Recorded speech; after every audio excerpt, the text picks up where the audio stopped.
It was supposed to be just another ordinary day. The street was busy, full of noise, honking cars, and people lost in their own lives. No one was paying special attention to the man walking calmly near the sidewalk. He wasn't flashy, no luxury watch, no designer clothes, just simple attire, relaxed posture, and a quiet confidence that went completely unnoticed. To most people, he looked like an easy target. From across the street, someone was watching him closely, a thief, experienced, calculating, always looking for people who seemed distracted, unprotected, unaware. And this man checked all the boxes: no security, no guards, no fear in his walk. Just calm steps and focused eyes. The thief smirked. In his mind, this was going to be quick, easy, in and out. Another wallet, another win. As the man slowed near a corner, the thief made his move, closing the distance, stepping into his personal space without warning. The crowd around them didn't notice at first. Moments like these happen fast, too fast for most people to react. The thief leaned in, voice low but threatening. "Don't make this difficult," he said confidently, already convinced he was in control. People nearby began to sense something was wrong. A few turned their heads. A few steps slowed. The air felt different. Heavy, tense, uncertain. But what happened next didn't match the situation at all. The man didn't flinch. He didn't panic. He didn't raise his hands. He didn't argue. Instead, he slowly turned his head and looked directly at the thief, not with fear, not with anger, but with a calm so deep, it felt unsettling. The thief hesitated for just a second. That second mattered.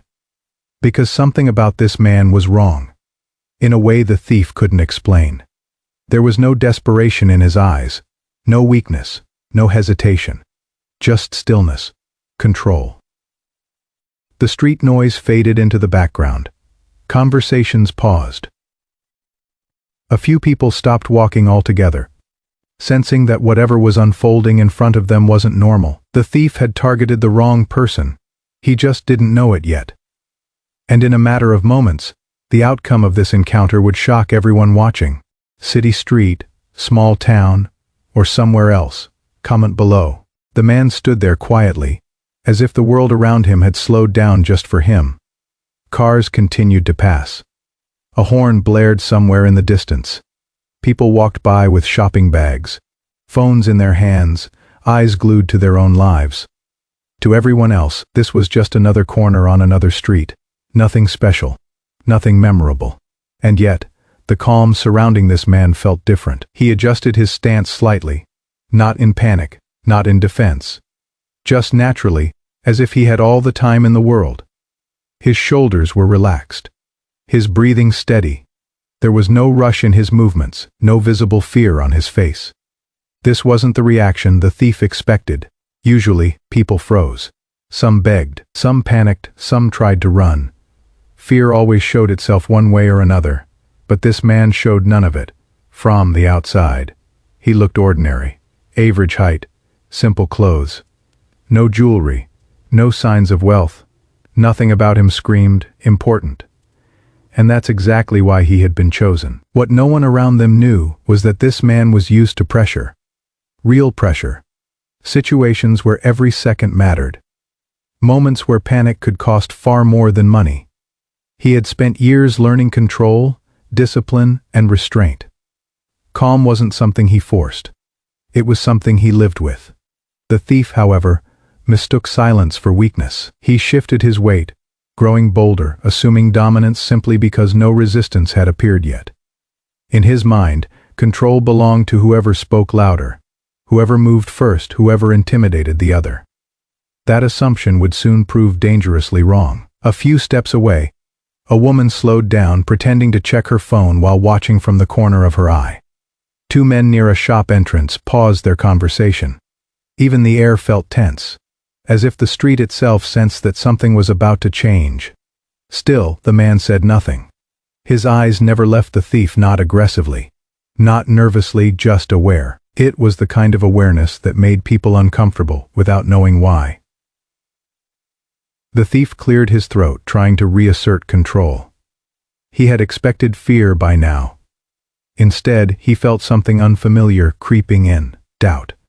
A small crack in his confidence. Why wasn't this man reacting? Why wasn't he scared? The thief took a half step closer, testing the boundary, testing the silence, testing the man. And that's when something subtle happened. The man shifted again, barely noticeable to an untrained eye. His feet aligned, his balance centered, his posture grounded. It looked casual, but it wasn't. It was readiness. Still no words, still no anger, still no resistance. People nearby began to whisper. Is he okay? Why isn't he running? Something feels off. The tension grew thicker with every passing second. The thief felt it too, though he didn't want to admit it. He had approached this like every other job. Quick intimidation, quick payoff. But this time itself seemed to stretch. Seconds felt longer. Silence felt louder. The man finally spoke. Not loudly, not sharply, but calmly. Is that all? Just 3 words. No challenge. No insult. No fear. The thief blinked, confused. This wasn't how things were supposed to go. The script had changed and he hadn't written this part. Around them. The crowd had almost completely stopped moving. Eyes were locked onto the scene now. Everyone could feel it. This was no longer a simple street crime. This was something else. The man's calm wasn't accidental. It wasn't luck. It wasn't bravery born from ignorance.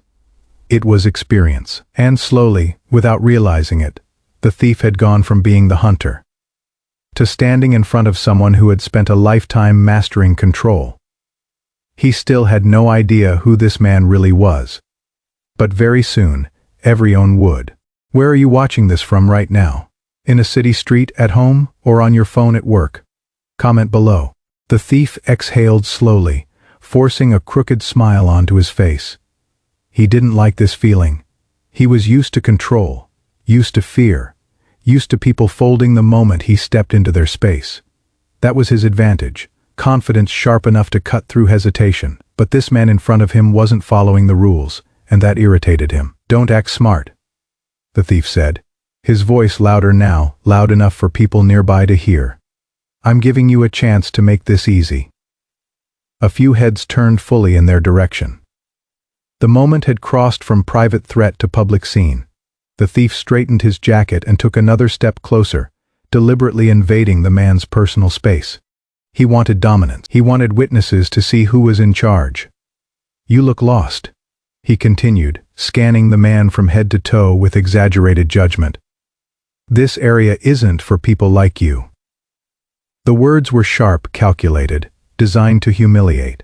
A couple nearby exchanged uncomfortable glances. Someone muttered, "Hey, take it easy." But no one stepped in. Fear has a way of keeping people silent. The thief smirked, feeding off the attention now. Public pressure was part of his game. Embarrassment made people comply faster. You hear me? He said, raising his voice. Empty your pockets and move on, or we do this the hard way. Still, no reaction. The man didn't step back, didn't argue, didn't defend himself. That silence pushed something dark to the surface. The thief scoffed loudly. What, you mute or something? A few people winced. The insult landed heavy in the open air. He laughed, a short, mocking sound, and gestured broadly with his hands as if performing for an audience. Look at this guy, he said, turning slightly so others could hear. Walking around like he owns the place, dressed like that. The crowd grew uneasy. Some people pretended not to watch. Others couldn't look away. The thief leaned in closer, his tone dripping with sarcasm. You think calm makes you tough. You think silence scares me. He tapped the man lightly on the chest with 2 fingers, not hard, but intentionally disrespectful. That was the line. A ripple of discomfort spread through the onlookers. Everyone felt it. Something about that gesture felt wrong. Dangerous. The man's eyes lowered for a brief moment, to the thief's hand. then lifted back up to meet his gaze. No anger, just focus. The thief noticed it too. For a split second, his smirk faltered. The stare wasn't aggressive, but it carried weight. Like looking at someone who had already measured you and found you lacking trying to recover. The thief doubled down. "Yeah," he said louder, now almost shouting. "That's what I thought." Quiet. He turned slightly to the crowd. People like him always think they're special until they meet someone real. A woman a few steps away shook her head. A man near a storefront whispered, "This isn't going to end well," but no one knew for whom. The thief faced the man again, jaw tight, irritation boiling beneath the bravado. "Last warning?" he said. "I don't have all day." He expected fear or anger or at least a plea. Instead, the man's expression didn't change. That's when the thief felt it. A shift, not from the man, from himself. His heart rate had picked up. His voice sounded louder than he intended. The calm he usually carried was gone, replaced by the need to prove something, to dominate, to win, and in that moment, without realizing it, he exposed his weakness. The man took a slow step forward, just one, not threatening, not rushed, just deliberate. The thief instinctively stepped back half an inch. He hated himself for it. Silence returned. Thick, heavy, suffocating. Every eye in the area was locked on them now. Even the street noise seemed to dull, as if the world was holding its breath. The thief swallowed. "Don't," he muttered, more to himself than anyone else. But it was too late. The humiliation he tried to force onto another had begun creeping back toward him. The power he thought he had was slipping, and he could feel it. He still believed this man was ordinary. That belief was the only thing keeping him standing, because the truth, the real truth, hadn't been revealed yet, and when it was, this moment of arrogance would become the biggest mistake of his life. The man stood completely still, not frozen, not unsure, still by choice. The thief had expected something: anger, fear, resistance, even desperation. Anything that would confirm his control over the situation. But what he was facing now was far more unsettling. Nothing. The man's posture remained relaxed, yet grounded. His shoulders weren't tense. His hands weren't clenched. His breathing was slow, steady, almost rhythmic. It was the kind of calm that didn't come from confidence alone, but from experience. Real experience. The thief tried to laugh it off, but the sound came out forced, hollow. He shifted his feet again, adjusting his stance like someone who suddenly realized they might be standing on unstable ground. "You think standing there like a statue makes you tough?" he said, attempting mockery once more. "Say something." The man didn't respond. Instead, he tilted his head slightly, not in submission, not in confusion, but as if he were observing the thief the way a teacher studies a careless student. Calm, patient, unimpressed. That look alone did more damage than any insult could have. People nearby felt it too. The silence had changed. It wasn't awkward anymore. It was heavy, intentional, dangerous. A man in the crowd whispered, "Why is he so calm?" No one answered. The thief took a breath, trying to steady himself. His mind raced. Every instinct told him this situation wasn't unfolding the way it should. He had threatened. He had insulted. He had invaded personal space, and still nothing. But silence, when controlled, can be louder than shouting. The man finally moved, but only slightly. He adjusted his footing again, centering his weight evenly. His hands rested naturally by his sides, fingers loose, ready without looking ready. It was subtle, almost invisible. But to anyone who knew combat, it was unmistakable. This wasn't fear. This was discipline. The thief's eyes flicked down for just a moment, noticing the shift. His stomach tightened. He didn't understand why, but his body reacted before his mind could catch up. "Hey," he snapped, raising his voice again to cover the unease. "I said, say something," the man spoke. But softly. "You've already said enough." 4 words, calm, controlled, measured. No threat, No insult, no emotion. And yet, those words landed harder than any shout. The thief blinked, caught off guard. He hadn't expected a response, especially not one so composed. The crowd leaned in slightly, instinctively drawn closer to the moment. The man continued, his voice steady, almost instructional. "You're nervous," he said. "And you don't even realize it." The thief scoffed quickly. "Nervous about you?" But the denial came too fast. The man didn't react. He simply held eye contact. Unbroken, unchallenging, absolute. That's when the thief felt it fully. The power had shifted, not through force, not through aggression, but through presence. The thief's hand twitched at his side. He hated that his body was betraying him. He had always relied on intimidation, on being the loudest, the boldest, the most unpredictable. But this man was none of those things. And that made him unpredictable in a way the thief couldn't handle. Around them, people had stopped pretending not to watch. Phones were lowered, conversations had ended. Even the air felt quieter, as if the street itself had chosen a side. The man took one slow step forward, not closing the distance aggressively, not invading space, just stepping into authority. The thief took another half step back. This time, noticeably, a murmur rippled through the crowd. The man's voice remained calm. "Walk away," he said simply. No command, no threat, just certainty. For a moment, the thief considered it, truly considered turning around and leaving. His pride screamed against it. His ego fought back. He couldn't walk away from someone who looked so ordinary. But nothing about this felt ordinary anymore. The thief clenched his jaw, struggling to regain control. "You think you're better than me?" He spat. The man paused, then answered honestly. That response confused him more than anything else. "I just don't need to prove anything." Silence followed, a deep, uncomfortable silence. The thief swallowed hard. The confidence he'd started with was gone. In its place was something colder, realization. He had misread the situation from the start. This man wasn't calm because he was weak. He was calm because he knew exactly who he was. And as the thief stood there, exposed in front of strangers, the truth crept closer slowly, inevitably.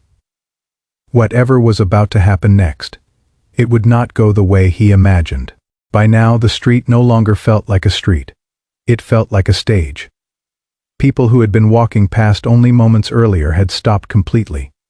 Some stood a few steps away, pretending to check their phones while secretly watching. Others leaned against shop windows or paused mid-conversation, eyes locked on the scene unfolding before them.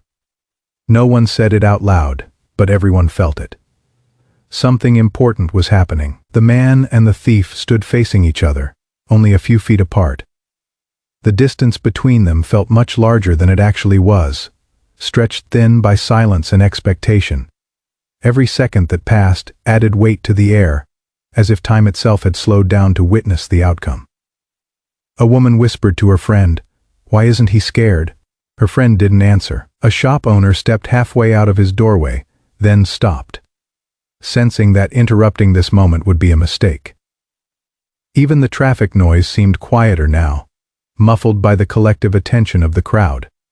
The thief noticed the stares. At first he ignored them. Then he couldn't. Eyes were everywhere, judging, measuring, watching him instead of fearing him. That was new. He shifted again, rolling his shoulders as if to loosen tension. But it didn't help. The more people watched, the more exposed he felt. Public scenes were supposed to work in his favor. Embarrassment, pressure, fear, those were his tools. But now the pressure was on him. Someone in the crowd murmured, "That guy's not normal." Another voice followed, barely audible. "Look at how calm he is." The thief's jaw tightened. He glanced around quickly, then back at the man, trying to reassert focus. But the calm presence in front of him made it difficult. The man hadn't moved, hadn't raised his voice, hadn't reacted to the growing attention at all. It was as if the crowd didn't exist to him. That calm became a mirror, one that reflected the thief's growing discomfort. A few people began pulling out their phones, not openly filming, but holding them ready. Everyone sensed that whatever happened next would be worth remembering. The thief felt sweat form at the back of his neck. "Mind your business," he snapped toward the onlookers, attempting to reclaim authority. "This doesn't concern you." But his voice cracked slightly. No one moved.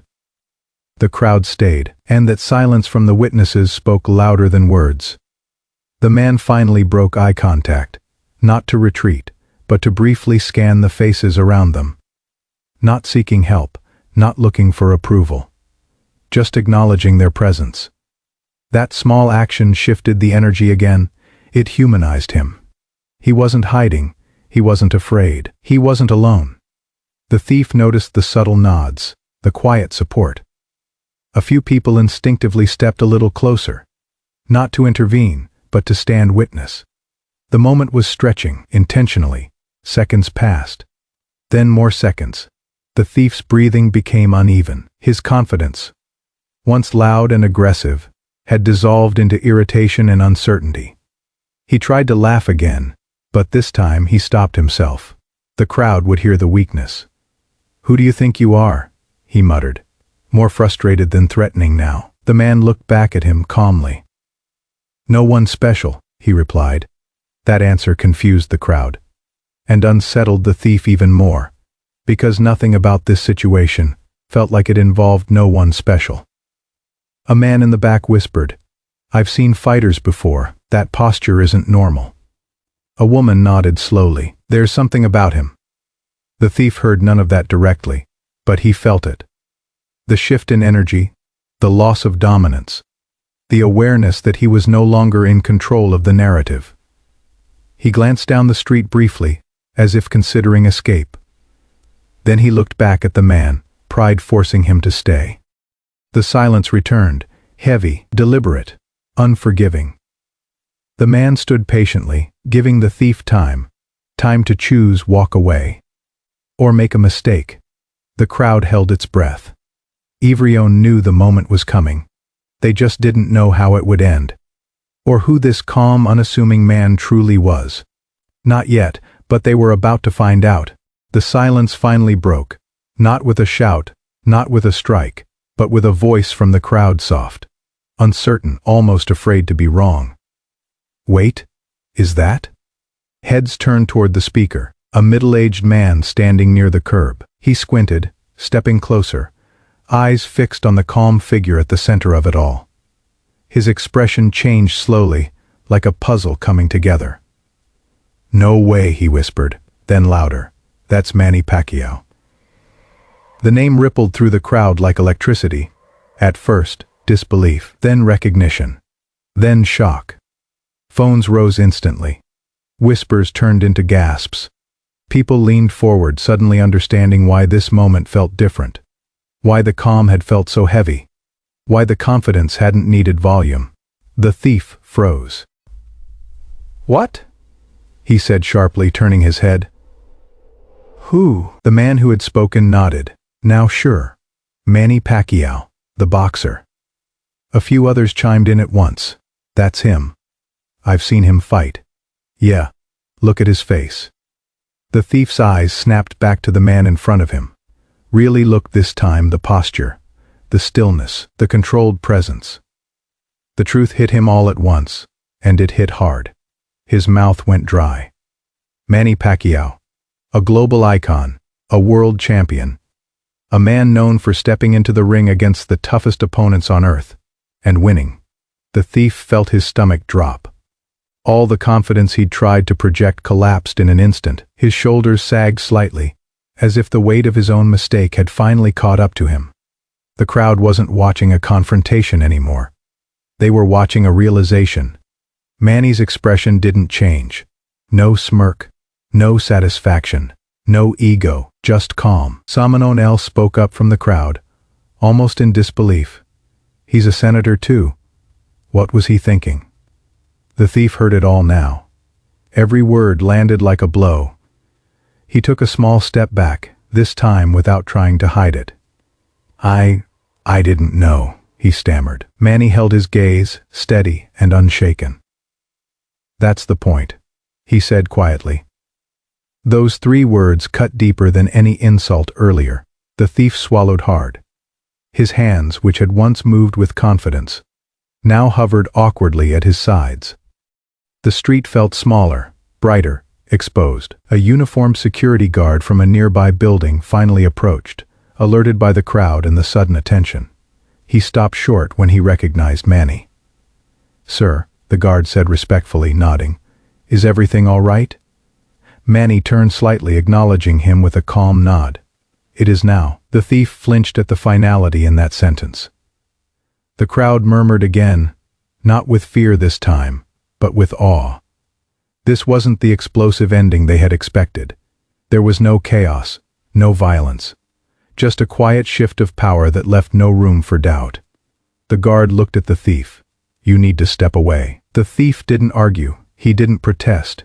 He nodded quickly, embarrassment written all over his face. The arrogance that had driven him minutes earlier was gone, replaced by something far more uncomfortable, humility. As he stepped back, eyes downcast, the crowd parted slightly, allowing him to retreat. No cheers, no mocking laughter, just a heavy silence, one that forced him to sit with the consequences of his actions. Manny watched him go, not with anger, not with triumph, but with understanding.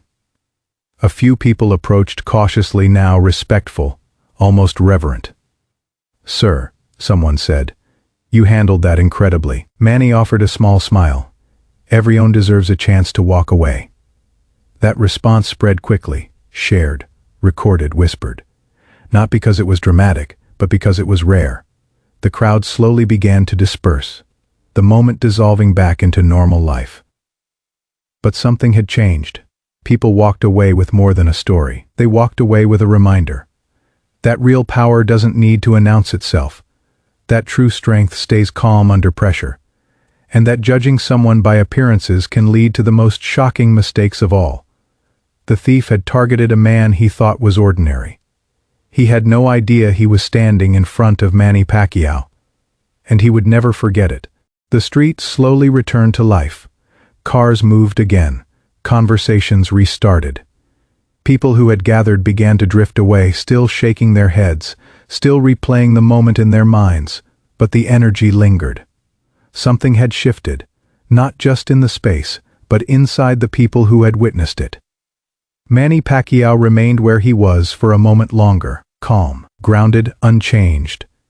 There was no victory pose, no raised voice, no demand for attention. The situation had ended not with force, but with clarity, and that clarity carried more weight than any punch ever could. A young man nearby, still holding his phone, approached hesitantly. "Sir," he said, "why didn't you fight back?" Manny looked at him gently, considering the question. "Because strength isn't about proving something," he replied. "It's about knowing when you don't have to." The word spread quietly through the remaining crowd. The thief, now several steps away, paused. He hadn't fully left yet.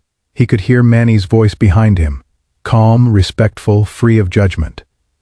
For the first time that day, he felt something unfamiliar tightening in his chest. Shame not because he had been exposed publicly, but because he had been given mercy. Manny turned toward him, not raising his voice, not calling him out, just speaking clearly enough to be heard. "You don't know what people are carrying," he said, "and you never know who you're standing in front of." The thief nodded slowly, eyes lowered. There was nothing to say. No excuse that would fit the moment. He turned and walked away, this time for good. No police chase, no shouting, no revenge, just a lesson delivered without cruelty. Someone else spoke up from the crowd. Most people would have reacted differently. Manny smiled faintly. Most people are still learning. Those words stayed with them. As Manny began walking down the street again, people watched with a new kind of respect, not the loud celebrity kind, but the quiet admiration reserved for those who carry strength without needing to show it. A woman whispered to her friend, "That's real power." And she was right, because real power doesn't humiliate, it doesn't dominate, it doesn't seek applause. Real power stays calm when tested. Real power gives others a way out. Real power turns a dangerous moment into a teaching one. The story would spread later, shared online, retold in comments, debated by strangers who weren't there. Some would focus on the thief's mistake, others on Manny's identity. But the people who witnessed it firsthand understood something deeper. They saw that respect isn't demanded. It's demonstrated. Manny reached the corner and paused briefly, looking back at the street one last time. Everything looked normal again. Ordinary, but nothing about what had happened was ordinary. Because the most shocking part of the encounter wasn't that a thief had targeted Manny Pacquiao. It was that Manny had responded with restraint, with dignity, with humanity, and in doing so, he reminded everyone watching that judging others by appearance is the weakest form of arrogance, and that the strongest people in the world are often the quietest ones in the room. The moment was over, but the lesson stayed, and long after the street had forgotten the faces, people would remember how true strength chose peace over pride.